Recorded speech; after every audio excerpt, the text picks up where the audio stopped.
ছাদ ঢালাইয়ের সময় যদি দুই ধরনের কংক্রিটের কাজ থাকে, তো এই বিষয়ে বিএনবিসি কোডে কি গাইডলাইন দেওয়া আছে আজকে আলোচনা করবো ইনশাআল্লাহ।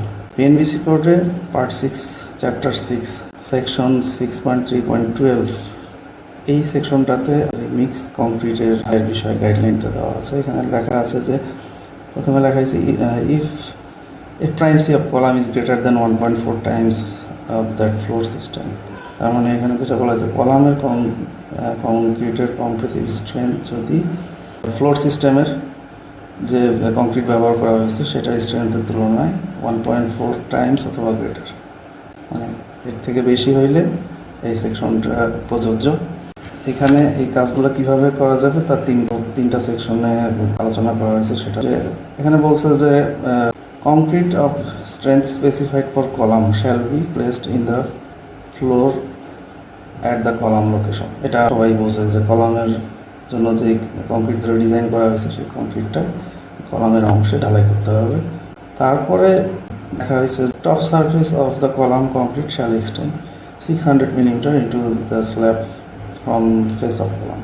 তার মানে কলাম ফেস থেকে স্ল্যাবের ভিতরে চার সাইডে 600 মিলিমিটার মানে 2 ফিট পর্যন্ত এই ঢালাইটা করতে হবে। এরপরে দেখা যাচ্ছে to avoid accidental placing of lower strength concrete in the column. দুর্ঘটনাবশত এমন সম্ভাবনা থাকে যে স্ল্যাবের কংক্রিটটা কলামে ঢালাই হয়ে গেছে। এটা থেকে বিরত থাকার জন্য সতর্কতা হিসাবে এই ড্রয়িংয়ের এই কতটুকু পর্যন্ত ঢালাই করতে হবে, কোন জায়গায় কোন কংক্রিট, এইটা উল্লেখ করে দেওয়া যেতে পারে।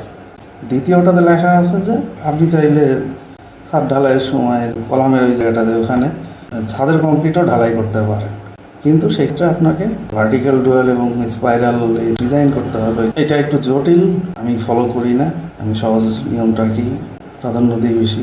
3 নম্বরে যেটা বলা হয়েছে, কলাম ল্যাটারালি মানে চারদিকেই যদি ল্যাটারালি সাপোর্টেড থাকে ইকুয়াল ডেপথের, মানে এই চারটা ডিরেকশনে যে বিম থাকবে ছাদের বিম সেটার ডেপথ ইকুয়াল হতে হবে।